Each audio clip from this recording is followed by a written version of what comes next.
One of the fights we've been watching and participating in over the years, not just at the Sun News Network, but here at TheRebel.media, is the fight for freedom of religion, freedom of speech, and freedom of association. These three fundamental freedoms have come together in Trinity Western University, a university in British Columbia that wants to start a law school. They've made all the proper accreditations. They're good to go.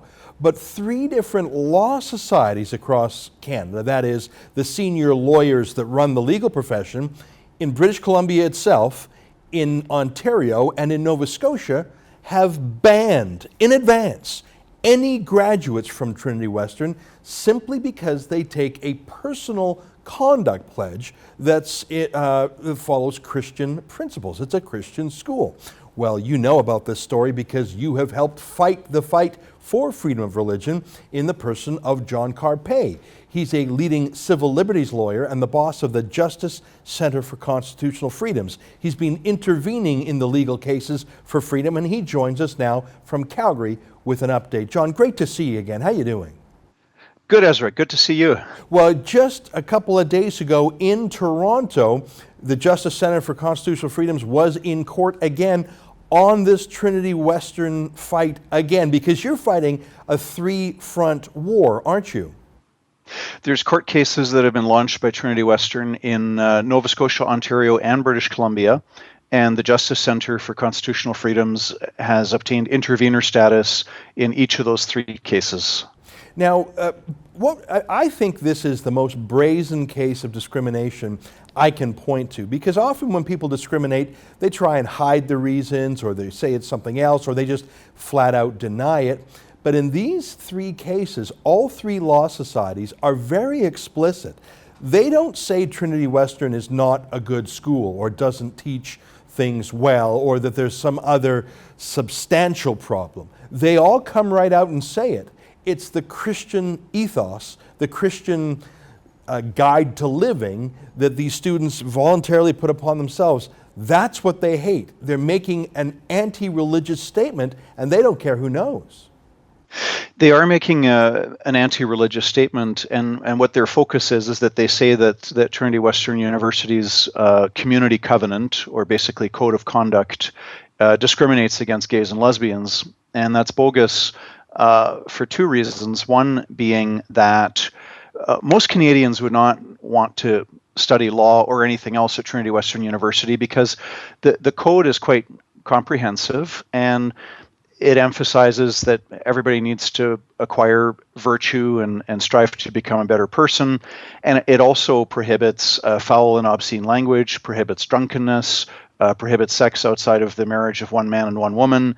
And it's a place that a lot of people just wouldn't choose to go to. So it's not a party school. Like, I mean, there's dozens of party schools in Canada that young people can go to if they want to drink or join a crazy frat or just bum around. This is, I mean, it's not a convent or anything. It's not a theological seminary, but it's for people who want to be with fellow Christians in that milieu. I mean, it's like Yeshiva University in New York.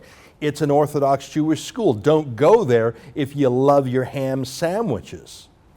That's pretty much a very good analogy. The other thing that the law societies in these three provinces have completely lost sight of is that every voluntary association, from the Liberal Party of Canada to the United Way to the United Church to the Vancouver Pride Society, every charity, temple, mosque, church, sports association, cultural association, ethnic association, political party, political lobby group, every voluntary association in Canada discriminates against people who disagree with it, right? You're not going to be happy to join the Out for Kicks gay soccer league in Vancouver if you are an evangelical Christian or Orthodox Jew or a Muslim who strongly believes that gay sex is wrong. You're not going to really feel welcome at the gay soccer league. And what the law societies are doing effectively is they're arguing that people should have a right to force changes on organizations that they disagree with, and that's what's going on here. Well, that's the thing. I read. I read the case that you intervened in Nova Scotia, because that case has already been ruled on, and you and Trinity Western were victorious. I read the ruling. It was quite bold. And the judge said a few things. One thing he said is, freedom of religion under our charter doesn't mean only popular beliefs are protected. All beliefs are protected. He said, you might not like this Christian code of conduct at Trinity Western, but just because you don't like it, it's not popular, doesn't mean you can ban it. But he said something else. He said a law society cannot reach all the way in to a university in British Columbia and change its policies. I mean, a law society regulates the legal profession in Ontario or Nova Scotia or BC. It doesn't set school policy. So he said they had no jurisdiction, and even if they did, they were bigoted. It was quite a ruling in Nova Scotia. We had you on at the old Sun News Network the day after that great victory in Nova Scotia. Do you think your win in Nova Scotia will be persuasive on the court here in Toronto, where you guys were arguing just a couple days ago? Yes, I think the Nova Scotia decision is going to be a good influence, particularly not only because it's a good legal decision, it's good in law, but also it sends a message to the courts in Nova Scotia and British Columbia that it's okay to rise above the mob, and it's okay to uphold fundamental freedoms, which are all about protecting things that are unpopular. It's the same for freedom of speech. Justice McLaughlin, way back when in the Zundel decision, pointed out that majority opinion does not need constitutional protection. It is tolerated in any event. And so we have free speech protection for minority opinions, minority beliefs that the majority considers to be wrong or false. And it's the same thing with freedom of religion, freedom of association, that, as long as you're not violating the criminal code, freedom of religion doesn't extend to child sacrifice, but as long as you're not violating the criminal code, you have the freedom to participate and believe in and practice an unpopular religion, say things that are unpopular, and also join and form unpopular associations that have rules that most Canadians disagree with. Right.